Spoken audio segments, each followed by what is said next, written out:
Hi there, my name is Simon Joseph. I'm an intern with the Pittsburgh Parks Conservancy, and today I'd like to give you a tour of the Frick Environmental Center. But first, I'd like to give you a short history of Frick Park. Frick Park was founded in 1909 when Henry Frick donated 151 acres at the request of his daughter Helen Frick, who wanted her father to establish a place for children in the heavily industrialized city to enjoy and appreciate nature. Today, this area is about 115 acres of managed land known as Frick Woods. There were to be no roads going through the park, and today there is only one road leading up to its entrance. Since then, the city has added additional acreage, and the park is now approximately 600 acres.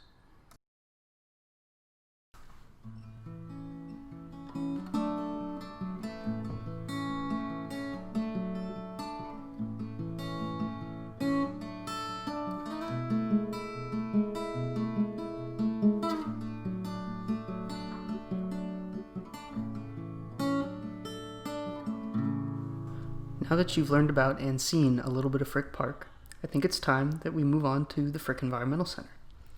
The Frick Environmental Center started as a nature museum which was located in a house on Beechwood Boulevard. It was first funded by Helen Frick in the 1930s. This was replaced then in the late 1970s with a new nature museum which unfortunately burned down in 2002.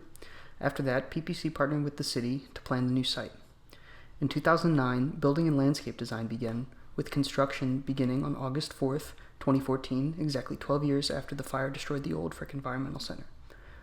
The new Frick Environmental Center finally opened to the public on September 10th, 2016.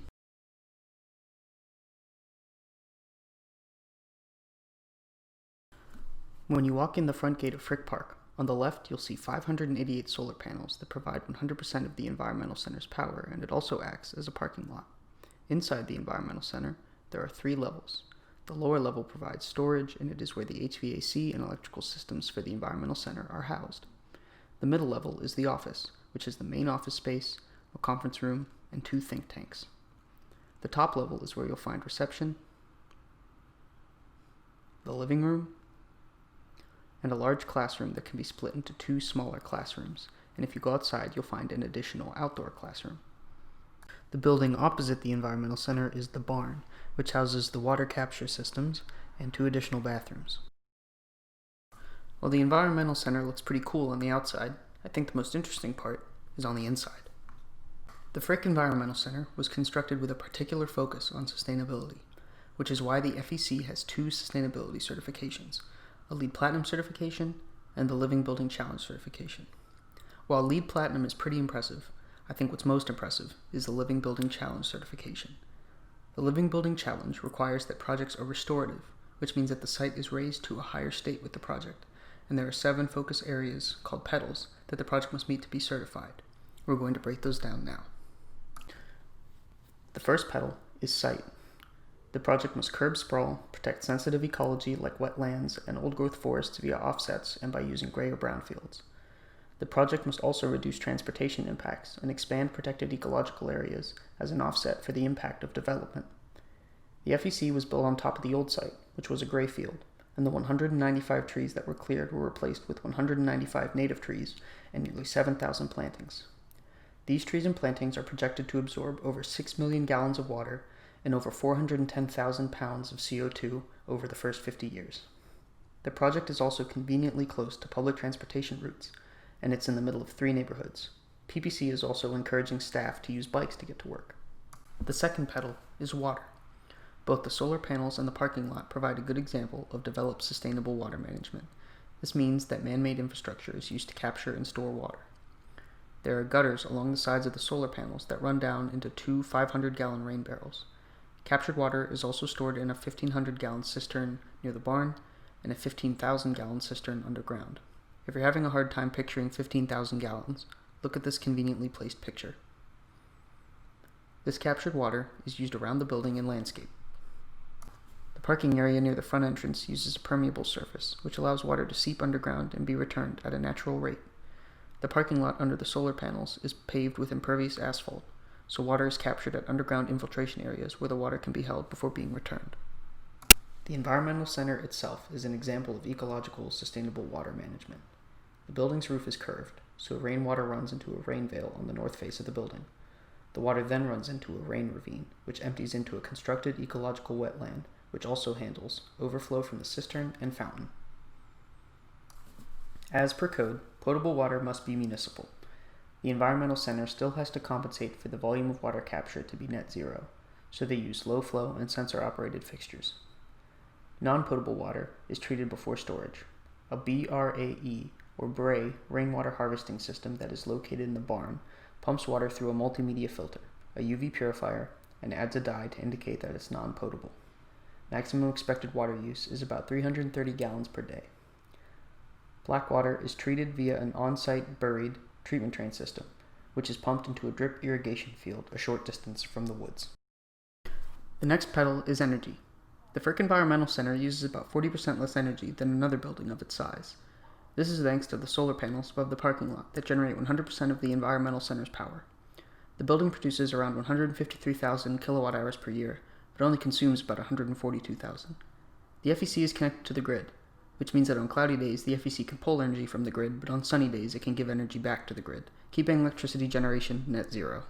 The HVAC system in the Environmental Center is also meant to be as energy efficient as possible, and it uses geothermal heating. It's not exactly geothermal heating, which is directly using ground heat, but it's heated with radiant fluorine via a ground source heat pump. There are 16 wells dug 525 feet deep in front of the Environmental Center, and the HVAC system utilizes a closed loop of glycol running from the wells into the building. The ground is a constant 55 degrees Fahrenheit, which is warm in the winter and cool in the summer. The glycol is pulled up from the wells into the building's heat pumps at this constant 55 degrees. There, the temperature is either raised or lowered, and it's run throughout the building. The radiant floor heating means that the heated glycol runs through the floor and warms the rooms. For cooling, the glycol is pumped into a fan coil unit that produces cool air. There is also a 3-phase cooling system. The first phase is passive natural, where windows can be opened because the outdoor temperature and humidity are suitable. This is normally between 60 and 80 degrees Fahrenheit. There's a green light system which indicates to occupants to open a window, which then triggers automatic windows throughout the building. The second phase is active natural. Open windows are okay, but additional air exchange is needed because CO2 is high. A mechanical fan turns on automatically and air is exhausted out at the top of the stair tower and at the outdoor classroom.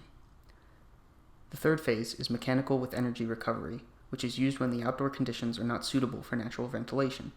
This essentially acts as a conventional HVAC system, but with an energy recovery unit in the basement. Instead of just exhausting the air that has already been circulated through the building, we reuse its heat in the winter, or it can be a heat sink in the summer to either pre-warm or pre-cool the intake air. Therefore, the machines don't have to work as hard. At night, the building will flush by taking outside air in and allowing hot air to escape via high locations or heat rises to precondition the building. There are 11 different zones in the Environmental Center, each of which can be individually heated and cooled, keeping energy from being wasted on empty rooms. For lighting, the Environmental Center uses fluorescent LED lighting and occupancy and ambient light sensors, so that energy isn't wasted on lighting rooms if people aren't in.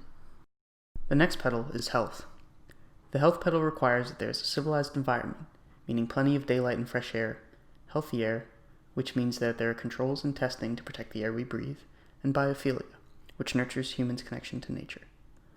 All occupiable spaces, like workspaces, have abundant light and operable windows, allowing for fresh air and sunlight to enter the building. There are also many spaces where the outdoors can be accessed from the inside of the building, including the walkway and the outdoor classroom on the top floor. In terms of healthy air, there is obviously no smoking at all in city parks. There's also monitoring of temperature, humidity, and CO2, as well as respirable particles and the total concentration of VOCs in the air.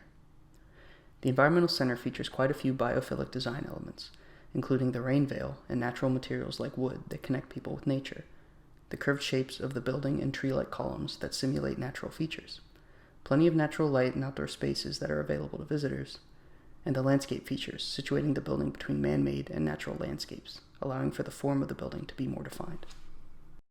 The materials pedal is the most interesting and challenging in my opinion. Materials for the Environmental Center had to go through a rigorous vetting process.